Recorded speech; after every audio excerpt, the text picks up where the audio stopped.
Assalamualaikum warahmatullahi wabarakatuh. Selamat datang teman-teman semua. Di sini saya dan teman-teman saya akan menjelaskan mengenai aliran teologi dalam Islam. Sebagaimana teman-teman ketahui bahwasannya aliran teologi dalam Islam itu terbagi menjadi beberapa bagian. Dan di sini saya dan teman-teman saya akan menjelaskan mengenai aliran Murji'ah. Sebelumnya kami akan memperkenalkan diri terlebih dahulu. Kami dari kelas 12 IPA 2. Saya Aisyah Naila Husna dan teman-teman saya ada Rizal Irwansyah, ada Adinda Dia, ada Nadia Zahra, dan ada Sabrina Khairunisa. Di sini kami akan menjelaskan mengenai aliran Murji'ah mulai dari definisi, sejarah, doktrin ajaran, ataupun mengenai sekte yang ada pada aliran Murji'ah. Mungkin bisa kita mulai. Check it out! Aliran Murji'ah adalah salah satu aliran teologi dalam Islam yang muncul pada masa awal perkembangan Islam. Kata Murji'ah berasal dari kata irja yang berarti menangguhkan atau menunda. Dalam konteks ini, Murji'ah menangguhkan penghukuman terhadap pelaku dosa besar sampai Allah sendiri yang memutuskannya di akhirat. Nah teman-teman sekalian, aliran Murji'ah ini pertama kali muncul pada era pemerintahan Khalifah Utsman bin Affan, lebih tepatnya pada saat munculnya aliran-aliran yang ingin membunuh Khalifah Utsman bin Affan, dan kemudian ada sekelompok sahabat yang memilih untuk menarik diri dari pertikaian yang ada, yang dimana mereka ini nanti akan disebut sebagai Murji'ah.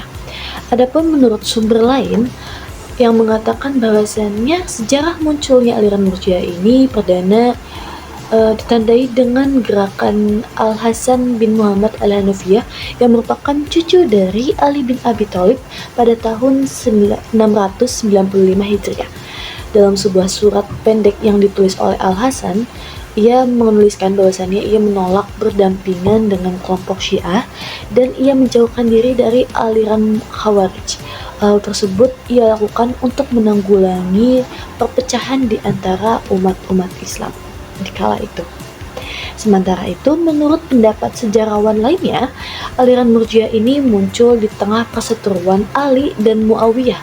Pendapat tersebut menyodorkan teori bahwasannya kemunculan Murji'ah merupakan imbas dari peristiwa tahkim atau arbitrase yang menyudahi perang antara pasukan Ali dan pendukung Muawiyah.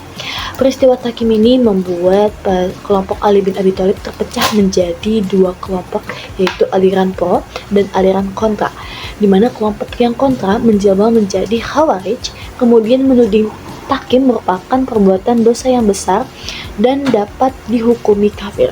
Sedangkan untuk kelompok yang pro mengatakan bahwasannya pelaku dosa besar akan tetap mukmin dan dosanya nantinya akan dikenakan kepada Allah Subhanahu wa taala di hari kiamat nanti. Yang dimana kelompok pro ini dinamakan sebagai aliran Murji'ah. Selanjutnya ada tokoh pendiri ajaran Murji'ah. Sebenarnya tidak ada satu tokoh tunggal yang secara resmi disebut sebagai pendiri, namun ada tokoh-tokoh penting yang dikenal sebagai pelopor ajaran ini. Yang pertama ada Hasan bin Muhammad bin Ali bin Abu Thalib. Selanjutnya ada Abu Hasan al-Ash'ari. Beliau ini di masa selanjutnya akan memadukan ide Murji'ah dengan Ahlus Sunnah. Selanjutnya ada Ghailan ad-Dimashqi. Dan yang terakhir ada Abu Hanifah. Beliau ini termasuk yang memiliki pandangan dekat dengan Murji'ah moderat.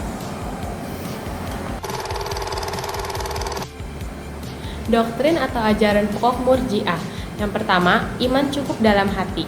Iman adalah pengakuan dalam hati, bukan semata tindakan lahiriah. Amal perbuatan tidak memengaruhi keimanan seseorang secara langsung. Yang kedua, pelaku dosa besar tetap mukmin. Seseorang yang melakukan dosa besar tetap dianggap sebagai orang beriman selama ia tidak menyentuhkan Allah. Yang ketiga, penghakiman akhir adalah hak Allah. Murji'ah menyerahkan sepenuhnya penilaian dan penghakiman terhadap manusia kepada Allah di akhirat. Yang keempat, tidak boleh mengkafirkan sesama muslim. Selama ia tidak mengingkari rukun iman secara jelas, maka tetap dianggap muslim. Lalu yang terakhir ada sekte atau cabang Murji'ah. Aliran Murji'ah memiliki dua kelompok besar, yaitu yang pertama Murji'ah ekstrem atau gulat, menganggap iman dalam hati cukup tanpa amal. Orang tetap mukmin walaupun melakukan dosa besar sepanjang hidupnya. Lalu yang kedua ada Murji'ah moderat. Masih menganggap amal penting tetapi tidak menentukan status keimanan seseorang. Pandangan ini mirip dengan Ahlus Sunnah wal Jamaah. Nah, cukup sudah penjelasan kami mengenai aliran Murji'ah ini.